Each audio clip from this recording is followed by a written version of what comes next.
Hi, everybody. Ed Bowie. I'm here in the studio this afternoon. We have a unique guest, to say the very least. As most of you out there watching know, I'm the current executive director here at AOC Community Media. Back before I got here, in fact, so long before I got here, most of you have never even heard of this guy. There was another person who was the executive director at what was then called the Acadiana Open Channel. And I have with us in the studio today, on my left, there's always a test in life, on my left, Cliff Hall, who was the first executive director at Acadiana Open Channel, and his lovely wife Marion. They were in from, I've already forgotten where, outside of Chicago. They were in from outside of Chicago. And they've agreed to let us kind of torture them for a few minutes and get some history that I don't know. And if I don't know it, chances are if you know it, you would have shared it with me by now. So let's take an adventure through what's left of my brain, and we'll venture into Cliff, and if we can get his wife, who's a little nervous about being on TV, to join us, we'll get her story too. Now that I've called you out, Marion.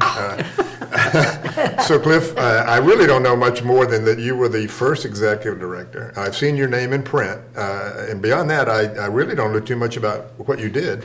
So how did you first get the job, and then what did you do that essentially started this? I mean, well, the cable franchise had been negotiated here in Lafayette, and it included public access for the city. And the articles of incorporation and the bylaws, and I assume the city, I don't recall, appointed the original board members as the first step in laying the groundwork for developing AOC. They advertised the position of executive director nationally. We had been living in Northern Virginia at the time. Seriously? So you weren't even in town when this happened? I was not in town. And the board was formed by I assume the city council? Yes. Yeah, city council did all that? Yes. Okay. And so I sent a resume in and was asked to come down and interview, and I did. And not very long, this was in the fall of 1981. And not long after that, I got a call and said, we'd like to offer you the position. And I talked it over with the wife, and I said, fine. I had not been involved with public access at all previously in my career. Most of my career had been in public television and public radio. Okay, so that's why they took to you. It was your basis on public television translated into public media and management, as opposed to free speech and First Amendment and those other things. Okay, I believe so. Yeah, and so I moved down here, I think it was in October of '81, by myself. I had some personal belongings I put on a trailer and pulled it down here behind the car. And Roger Larrabee was one of the board members, original board members. And Roger invited me to spend the first couple of nights with he and his wife. And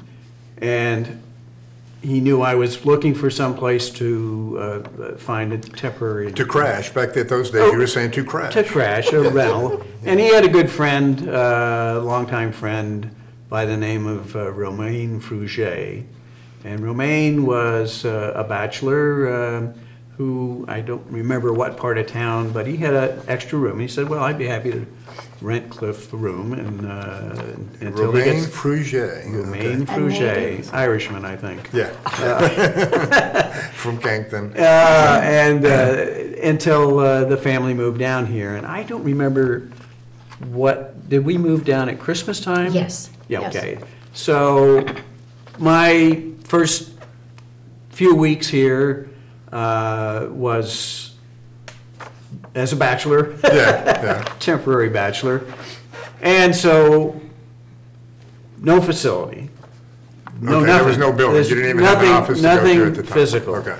So initially they found a space on the second floor of the new library and had a desk in the corner and a phone. Yeah. And so therein was the first physical presence of AOC. And when you say the new library, are you referring to what is now the very old library? Well, it probably is now the old library, but it was a new library over 30 years ago when we... And where was that located? You know, I don't remember. someplace downtown. Yeah, but not in the building that you ultimately moved AOC into, because that was originally a library as Yes, well. Okay, so exactly. this is the library that replaced that library, which would be the one that is now becoming another new library they're rebuilding. So life goes on. Yes, Yes. it does. So we spent obviously the first weeks trying to lay out what we could do with purchasing equipment. There was capital money offered in the franchise agreement. Mm-hmm. The city had put some money up, and so there was a pool of money from which we could start. And so we began researching, what we thought we could afford to put together.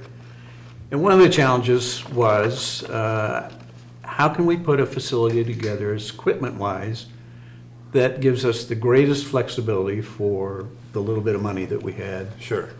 And I think we shared that. It was documented by a graduate student at the university here, all of the things that we had to get started. Mm-hmm. And Al Bruno, who was the manager of the cable company at that time, was very helpful in pointing us to technology and so forth. Right. Okay. The university, as I recall, was going to provide us the engineering support for putting together the staff and the equipment. So we set out to purchase the original equipment, which at that time was pretty basic, but far more expensive than what people are able to do today. Yeah, well, let me say to the audience that the equipment he is talking about, most of you at home who have participated in anything to do with AOC use that equipment, because it's only been gone. In fact, pieces of it are still around, some of the monitors that you originally bought. But those cameras disappeared from our inventory just as little as 4 or 5 years ago. Yeah. So you made 30-year purchases on some of that stuff. As basic as it was, it functioned for a long time. It worked out. I'm trying to remember it. I don't remember how many cameras. I knew we had enough cameras that could be used either in the studio or portably. The other thing was, where are we going to set up? And I don't know who made the arrangement with the Lafayette Arts Council was in what was the old library. And I think space was available in that building. Yeah. And a fairly decent space to set up a studio. And so, okay, that was going to be it. The next question was, how can we have as much flexibility as possible? Do we put a control room in the building and limit our activity outside the building to just single camera shoots? And I don't exactly remember when I came across it, but I believe there was a parochial school that had a truck that had been used as a media truck at one point. Okay. But they were using it anymore. So we talked to them and said, would you sell us the truck? It didn't have any equipment in it, but it had some space inside, and it was paneled, as I recall. And the truck, I'm going to take just a pause to tell you, the truck, like everything else you bought, lasted a very long time. Well, and it was used truck when we bought it. It was old when you bought it, I'm well aware, but that we referred to as using the Flintstone method of braking, because you could see through the floorboard, literally. I had to pay a guy to give me $1 to haul it away. I'm surprised it lasted that long. Well, the next thing was, okay, what if we could set up our camera control system in the truck so that we could take it out on shoots? How are we going to get into the building? Well, there was an alley next to the building, and so we talked to whoever we had to talk to. Can we punch a hole through next to the truck where we can run the cables in, the audio and the video cables? And they said yes. And so that solved that problem, and we proceeded to set the system up that way. The next thing was, of course, as you recall, that room had some pillars in it, so trying to figure out which angle could we set up. There was a nice two-side of the wall that we could set up a cyc, and I'm not sure I know some volunteers or somebody made that white cyc. That thing was there in '98 at least. Yeah, it was. Oh, yeah. And we fashioned that and strung it around there. And we got a few lights, enough to light a simple set. And so the next thing was, well, we need to begin to train some people. Well, you're saying we at this point. Who had you hired, or do you recall? How'd you come around the brain power? I had a couple of graduate students that I had hired as production and programming, and I think Tom Cook was one of those. And Tom was the one that was writing his thesis on the whole notion of public access and specifically how AOC was being formed. And so that's documented, which is probably pretty valuable. For me it is. For the record, a beautiful cover here, you'll see. Well, that was Tom. But this is the thesis on how AOC should have been formed. And then just spinning through it, it includes a whole lot of the original documentation. The charter's in here, the original contract with the city is in here. A heck of a document if you're curious. I'm curious enough to read it, and I'll give you the cliff notes, no pun intended, after I've had a chance to look at it. So, all right, so I interrupted. So, no, fine. So the next thing that was necessary is we needed to design some courses that people could teach people the basic skills you needed to know, how to produce a TV show and what you needed to do, and how to use the equipment. And of course, it was all fairly simple equipment to learn to operate. And I took those courses, and it was not easy. Well, go ahead. From my point of view. Yeah. And so we got some people to sign up. I think we had some of the board members sign up. I thought that was an appropriate thing for them to understand. You know, what's involved and how you get people involved with this. And so we designed some courses. Tom helped teach some of those courses. I taught some of those courses. And we got underway. I don't remember the kinds of numbers that we had. The next thing was to come up with some program ideas. And the whole notion of public access, in my mind, was to be as prolific in the community, to reach out to anybody that could use an outlet to promote what they were doing, whether it's the Arts Council or schools or individuals or whatever. And so we were able to tap into a number of folks that thought that might be a good idea, and they would give it a shot. And there was also all of the artistic and entertainment activity in the community. And people were jumping on board. And when you say producing programming, getting programming, were you and the staff doing the production at that time at all, or was it 100% do yourself? No. We, particularly on multi-camera shoots, we would have a staff member be the director until we were able to be convinced that some other folks could sit down there once they learned how to do that. So, and some people took to it like water, ducks to a water. I mean, it's never had the opportunity to. We're fortunate. We still have people who take to it. Then, if you have an aptitude. And unlike today, I think, where everybody can be a producer with even an iPhone, for crying out loud. It's an entirely different world. There was no such thing as a green screen. There was no fancy graphics. Well, you were cutting edge at the time, and people came to you because it was new and unique. Yeah. Nowadays, we're a little bit behind that curve. We're selling a different thing now. They don't care about the technology anymore at all, because they're more impressed with what they could do at home. Now we're selling, we're way more into free speech, First Amendment, non-commercial, share information, and kind of de-emphasizing touching cameras, and so we still do a lot of it, but people are no longer impressed with the hardware. No, we can't say, come be in a TV studio and say, I don't be in studio, I got one at the house. All you have to do is, look at these YouTube things, and everybody's instant producer, and some of them make That's why I quit being a photographer, because everybody became one, and the fact that I had better cameras didn't make any real difference. Go ahead. So, quality. Yeah, but basically, I'm curious a little bit of quick backstory. When I got here, it was in '98, so that was a long time after you left. Yes. and after we're off camera, I'll tell you what I know about that interim period. But what happened, you got there, you got moved into the building, and you were on the air in June. So within 6 months, you equipped, trained yourself, got some content, and went live 8 or 10 hours a day, I think. You had half day. That was important to yeah. start getting things on air and out in the community.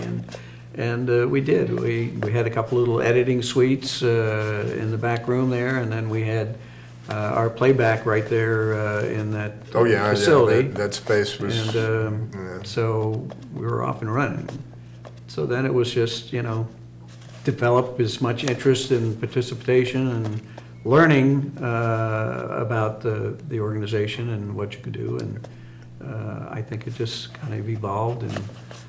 And then what happened? How come you didn't stick it out? I say stick it out because it went to poop, shall we say, several times after you left. And one of them was not long after you left. You were replaced by somebody who didn't stay a long time.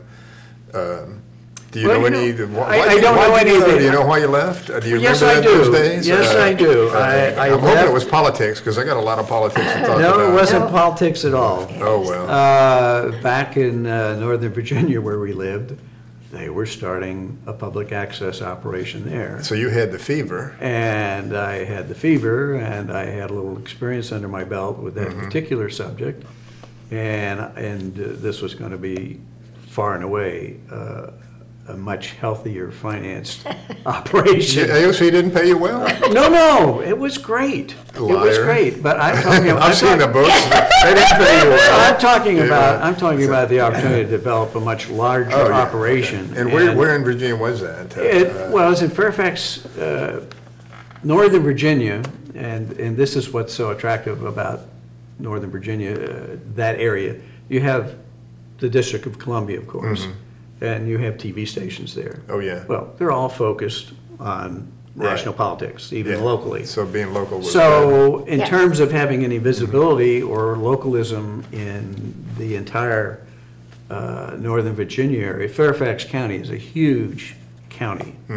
Huge. There's only 1 or 2 incorporated communities within the geographic boundaries of Fairfax County.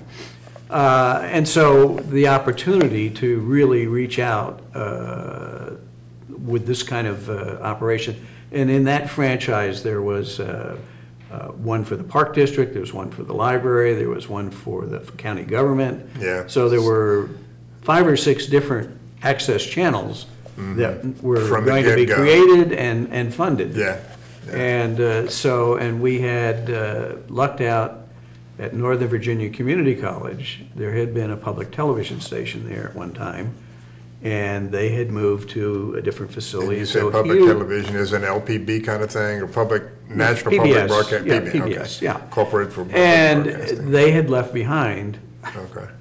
a studio that's about 5 times as big as this. Sure. Not equipped, but just the space. Ready to go. And the associated control rooms and office space, and so we were able to move in there and set up a big operation. So you left. And I bought another truck. You left for greener pastures. I bought another truck. Yeah. But this one wasn't a control room truck. It was a 3-camera remote truck, and a real truck. So and we did everything. I mean, there was so much going on in that area, as you can imagine. You left here with a whole lot going on, and I can only tell you some of AOC's history in the immediate years, 82 when they first went on the air to 98 is mostly what I read in the paper and a little here and there. But they did a lot of stuff out of that truck, 3-camera shoots all over the place. Well, I brought you a copy of one of the things that we did, which was... Yeah, so we're trying to get that ripped yeah, right now. It was a wonderful production that came through town, put on by the North Carolina School of the Arts, I think, and it was and they had their own semi-trailer truck that had a stage that opened up right off the truck kind of thing. And they were doing the history of jazz, called Jazz Is. And it was, I don't know, hour-and-a-half program or something. I mean, and they had dancing, they had all sorts of jazz. So that was the first big production remote shoot, I think that was probably one of the biggest ones that we did, yes. I can remember that we did things in the park, a big park event with bicycle racing and all sorts of things. And so we tried to get out for any of those things, and we tried to get musicians and you know, things that were entertainment. But when you were trying to, when you said try to go out there, if you heard there was a big event in the park, well, we'd have to ask permission. But did you send out a call to volunteers and say, "Hey, people, come help us"? Because I'm sending a production assistant and the truck. Be there to help. No, we had by that time we had a lot of trained volunteers. But it was basically free labor doing that. Is that? Well, pretty much. Correct? Well, okay. yes. Well, that's the nucleus of the idea, is that it's a do-it-yourself operation. Exactly. Except, as you can see, our staff helps quite a bit. I'm getting the wrap-up sign. Man, time flew when you're not paying much attention. All right, since I'm getting the wrap-up sign, we're going to break. We're not breaking. We're stopping this, and then we're going to go have some chow and talk off camera. But for the record, this has been Ed Bowie with the first executive director at Acadiana Open Channel, Cliff Hall, and his wife, Maid Marian, as in Robin Hood. I have to remember that's my cue. And since this is not a regular program, I won't say tune in again next time, but stick around for more AOC programming. Thank you. Thank you. Been a pleasure. It hurt you.